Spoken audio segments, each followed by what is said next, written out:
Welcome back, everyone, to Section 2, the Spectrum of Addiction.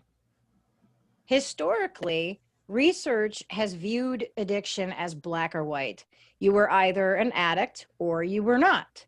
But decades of research have actually shown us that addiction is a spectrum. And this spectrum can range from mild or use all the way up to severe dependency. For example, the APA states that individuals have three main categories for their substance use, misuse, and dependency. And depending on where you fall on this spectrum, is what the addiction will actually look like. And the further along on the spectrum that you move, the less control you have over use. So, a better illustration of this might be to compare addiction to the dashboard of your car. So, earlier research would have shown addiction as the check engine light. It would come on if you have a problem, and it would be off if you did not. But we have realized in research that addiction is more like your gas gauge, where the needle can move up and down at different points in your life. And many of us in our lifespan will experience an increase in that needle. For example, you might have an individual who has social use, but something happens in their life, maybe a job loss. This year has been a very big example of this. Their needle will move up momentarily into maybe teetering on abuse. And when the problem has been resolved or they've come to a realization that they may have an issue, the needle may move back down. Any questions about this so far? Nope. Good. All right. Then we will move forward. So, depending on the place in the spectrum, there are certain common behaviors that may be present. For example, the individual might have mood swings, become unreliable, maybe unable to finish tasks. You might also see this individual with unexpressed resentment. There's a lot of dishonesty, lying to friends and family. They may isolate and withdraw. They may appear chronically depressed. Some individuals will begin stealing, depending on where they are in the spectrum, or engaging in risky sexual behavior. Some exhibit strong, overly pronounced defense mechanisms. Like if you attempted to approach this individual and say, "Hey, your drinking's been getting a little out of hand," this person would have a reaction that normally you would not have. Like, "I don't have a drinking problem," and then they'll go into a big story and explain how they don't have a drinking problem.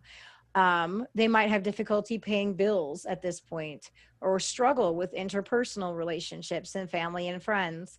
They may be unable to hold a job or engage in illegal or immoral activities.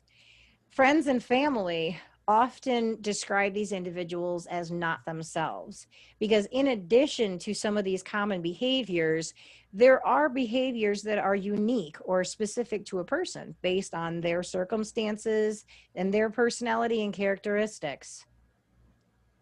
So let's talk about social use for just a moment. And we're going to be referring to our workbook for these pages. So social use is occasional or social. And the example I use here is the weekend drinker.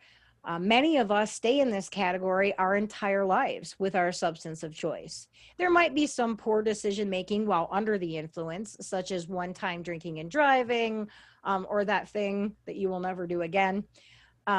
There's legal consequences, accidents and injuries, and it can lead to death.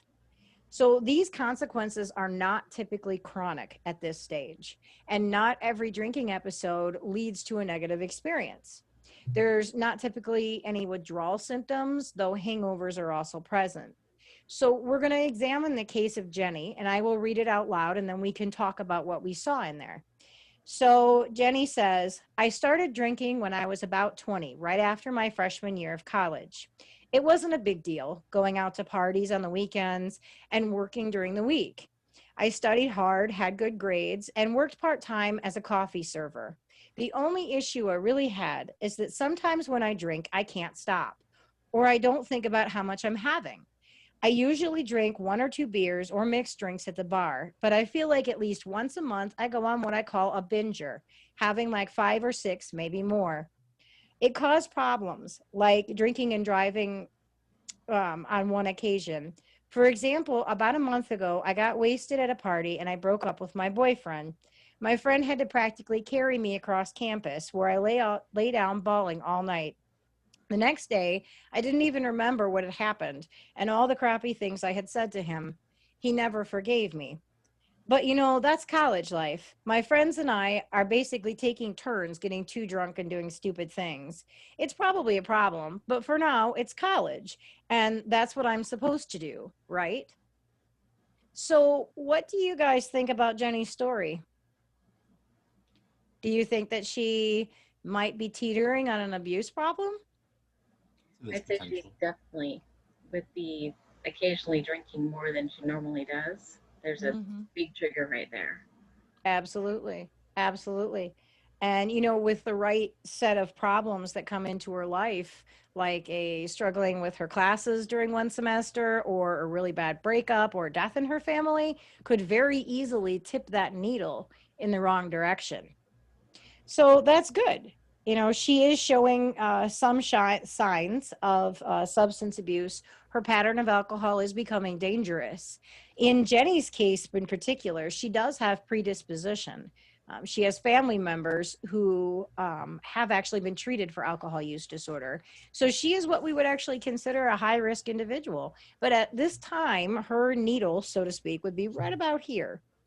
So let's move on and examine another case. So, substance abuse, the case of Tom. So, substance abuse is where we start to see increases in frequency of use and or amount. You might see substance-induced negative behaviors such as fights or legal involvement. You see increased poor decision making, repetitive risky behaviors such as chronic drunk driving. This individual may intentionally or unintentionally be masking the amount of use from friends and family. For example, anybody here watch football? Yeah. Okay, so football games are not on Friday and Saturday nights, right? So a very common thing for people who watch football is to sit down when your favorite team is playing with, chips and salsa and a six pack of beer. This could be Monday night football, Thursday night football.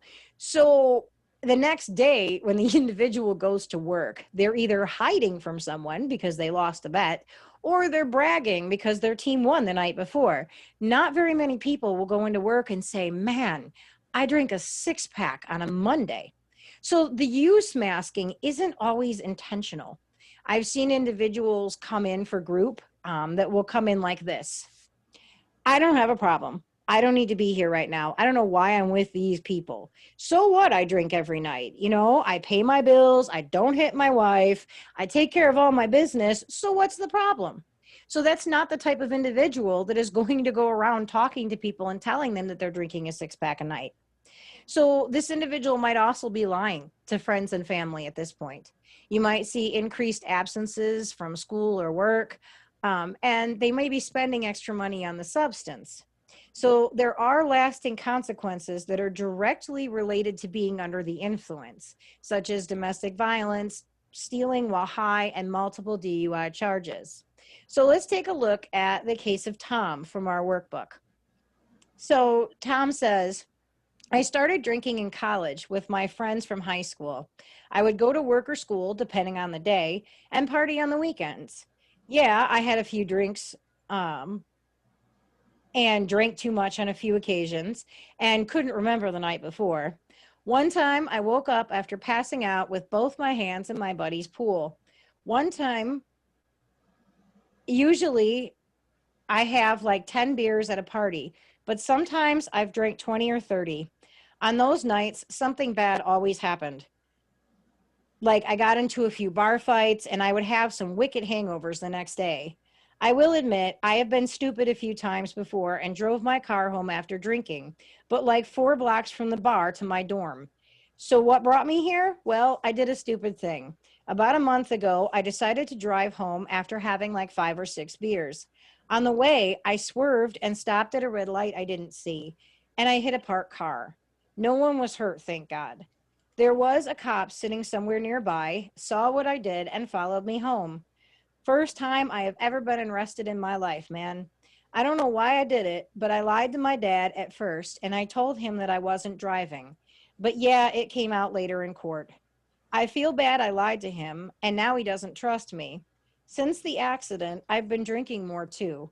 Now I am not only partying on the weekends, but I have been sneaking in a six pack to the dorm once or twice a week while I study. I'm a senior now, and I can't mess this up, but I am. I'm missing work, and I have 2 write ups for it. One more, and I'm fired.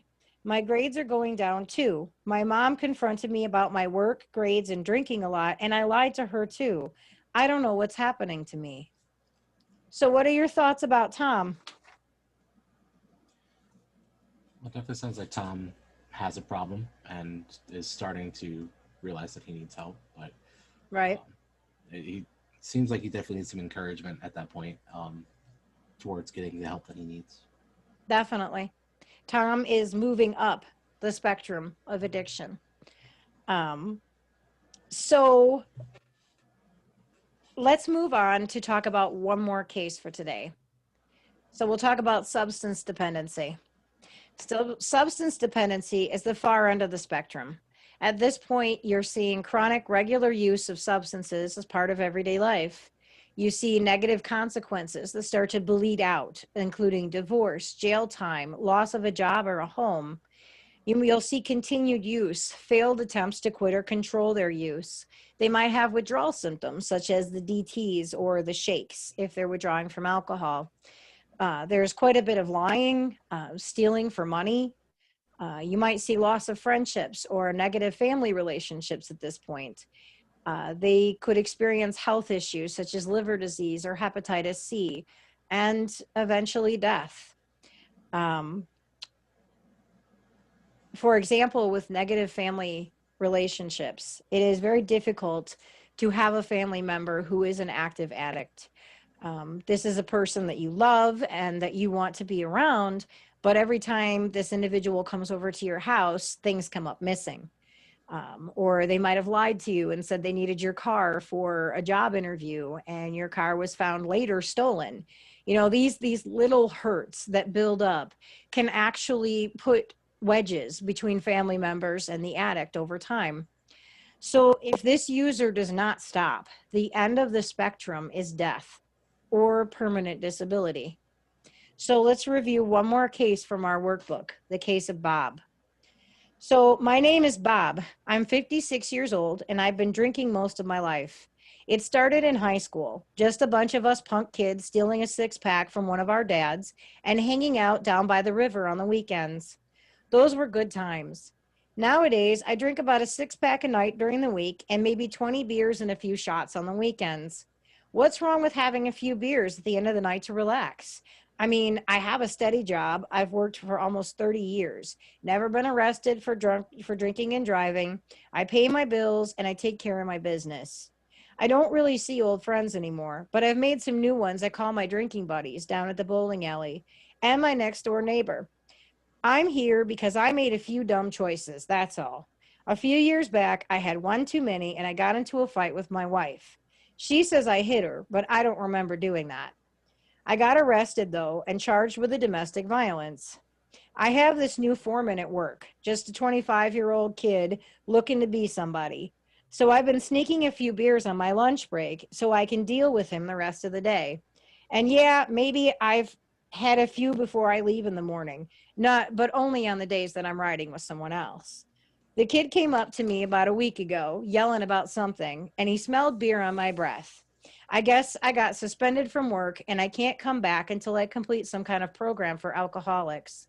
I guess maybe I could use some help with this. I tried to quit last week and got the shakes bad. Felt sicker than a dog the whole day till I finally cracked one open. I've been having a lot of stomach issues lately too, so I have to see my doctor next week for some tests. So based on Bob's description, he's pretty high up in the spectrum. So what do you think about Bob's story? He's definitely got a substance abuse issue. Absolutely. But it does seem a little bit like he's still kind of in denial of how bad it is, huh?